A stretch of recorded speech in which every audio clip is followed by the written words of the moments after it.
Today we're going to be doing something that I've been super excited to do for almost a year now, which is being able to unbox the Comandante C40 hand grinder. But first off, I just want to say welcome to Cabin's Coffee Corner. This channel is designed to help you choose the coffee gear you want to purchase for brewing at home. On this channel you'll find tons of different reviews and comparisons between different products, like unboxing this and comparing it with the Kinu M47 Classic, which is coming just down the road after I get some more time to play with this. But I do ask you to do a few different things for me. Please like and subscribe to my YouTube channel. This really helps me produce more content. If you're looking at purchasing anything, please use the links in the descriptions below. We'll all make a small commission at no extra charge to you. I also have an Instagram account called Cabin's Coffee Corner. You're more than welcome to follow me there. Let's get into it. This is the Comandante C40 hand grinder. I'm very excited for this. I was in my coffee shop this morning, my local coffee shop here, and they just happened to have a few of these sitting on the counter. They were expecting to have these in, I think, September, and this is now May, so it's been quite the challenge to get these. I think production is low because of COVID, but also demand is high because people just want these things and aren't able to go to their coffee shops as a result of COVID.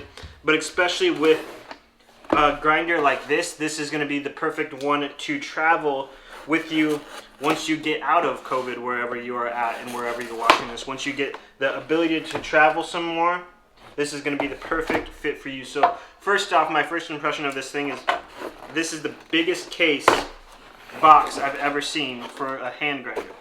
So let's pop this up. I got the American Cherry version. I didn't have a ton of options, but I was looking forward to this. So we got some cardboard right there. Have some instructions and some more instructions, some other things. We got the first thing right here is we got this black jar.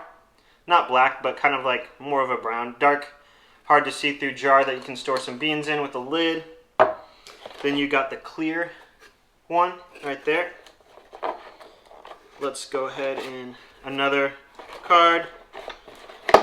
We got this massive handle with a nice American Cherry knob on the top there. And we got the core. I'm going to go ahead and throw this out of the way.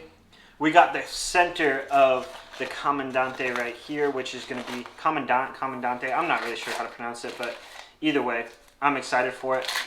This is something I've been looking forward to for a while.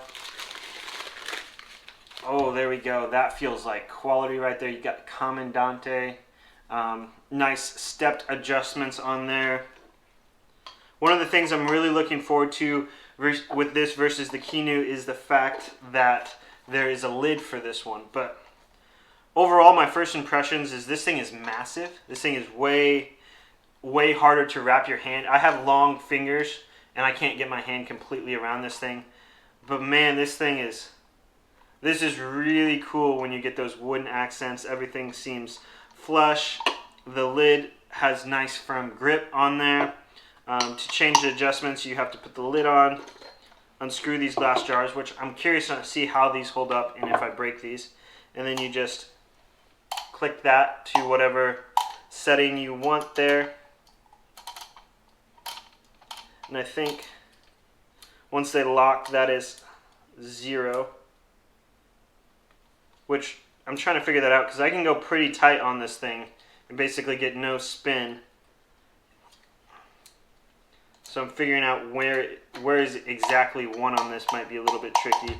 But it's pretty easy to adjust and spin however you want. So yeah, that is the unboxing of the Comandante C40 in the American Cherry version. They do have like a new version now. I don't know what it's called, but the wedge was a color that they had, which was like kind of a dark brown wood, and that has changed to now be more of a brown color, a little bit darker in a walnut. Walnut is what it's called, and they raised the price from $250 to $275 on that. So I went with a little bit cheaper version just because of the wood color. But overall, this feels great. The Comandante looks great on it. It feels recessed a little bit. The jars feel strong and sturdy. this is what it looks like with that second one. Which I don't know. Which one do you like better? The dark one right there or that clear one? Which one is your favorite? Let me know in the comments below. But this is a nice looking grinder. It feels great. I'm excited to see how this grinds and compares with some of the other stuff I have. So subscribe and stay tuned for what's next in my review in comparison on this grinder. Thank you for watching.